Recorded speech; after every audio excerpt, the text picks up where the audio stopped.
I live in Korea, and I attended a Korean public school for 3 years in middle school, and I quickly garnered a reputation for being good at English, not for an expensive vocabulary or an expansive vocabulary, not because I was sophisticated at writing, but because my pronunciation was hella impressive. Verbatim. Anytime word of my American background got around to the kids in my class or my grade, they'd all turn to me and ask, "Can you say something in English?" And I replied reluctantly and with a very basic, rudimentary sentence, something like, "Hi, my name is Jayden." And in unison, the kids in my class had all glanced at each other, eyes wide, and jaws dropped. Now, as you can see, my pronunciation, my accent, it's nothing special. I lived in California for 10 years ever since I was born, and that education left me with a typical West Coast accent. And so in America, no matter where I was, it was unremarkable. But in Korea, it was a prized possession.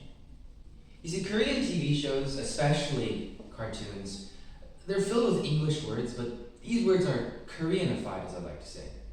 And they're pronounced with a generic Korean accent. For example, the word super in a lot of these shows are pronounced super, in the sense that superpower would be superpower.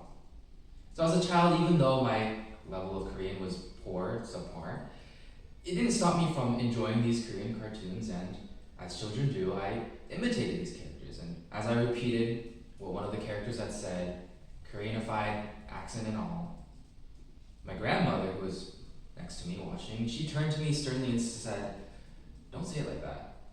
You'll ruin your pronunciation. Koreans have to work years to get the same accent that you have." And maybe it was because of this constant conditioning that I felt that the Konglish or Korean plus English accent was wrong. Maybe the fact that Koreans reject their own accent, maybe that's what made me so uncomfortable with it. But I can't help, and I couldn't wonder that perhaps there was more. Because living in Korea, it was tough. I could barely speak Korean, and it kind of spawned an insecurity in me.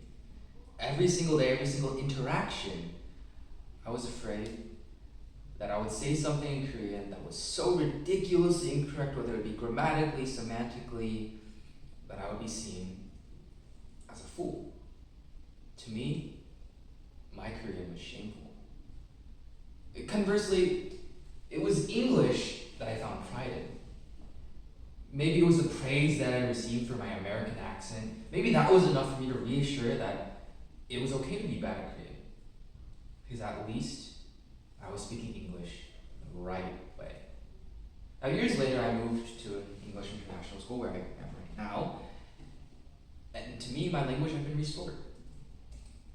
My peers wouldn't only see the side of me that was speaking Korean, but they would also see the side of me that spoke English. My academics and my English fluency, it got rid of that insecurity about that my Korean held. I felt comfortable speaking in Korean to my friends because I knew that they saw further than the holes in my Korean. But the remnants of my insecurity weren't completely gone. If my Korean was my insecurity, then my English was my pride. But in an internal struggle for maybe clarity regarding my identity, I had projected this dynamic. The awkwardness of my Korean and the holes in its grammars were wrong, but my American accent and fluent grammatical speaking, that was right. Just like how the flawless Korean of my Korean school peers were right, and their Konglish accents were wrong.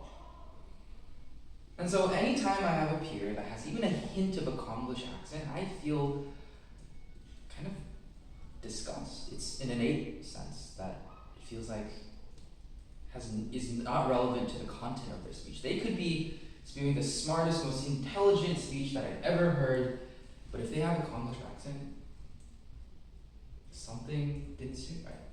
And for years, this went undetected and unacknowledged.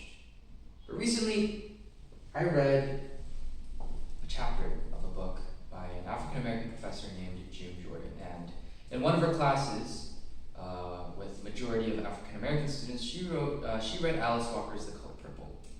Now, you may know that The Color Purple is written in what's called African-American vernacular English.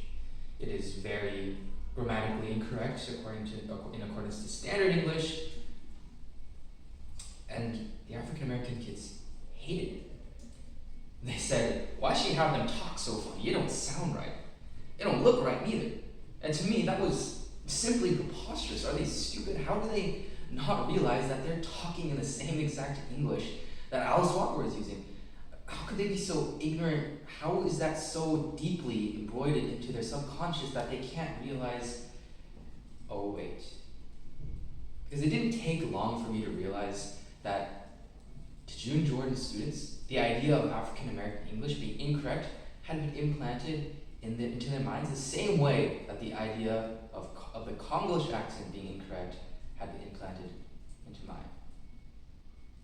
And so, taking another look at those students, I saw a part of myself.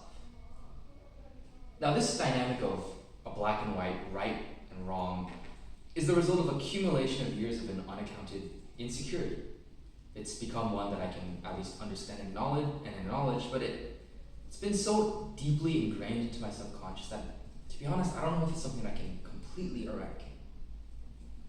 The simple notion of a Congolish accent brings out an innate reaction of aversion and disgust. It's like the taste of bitter medicine.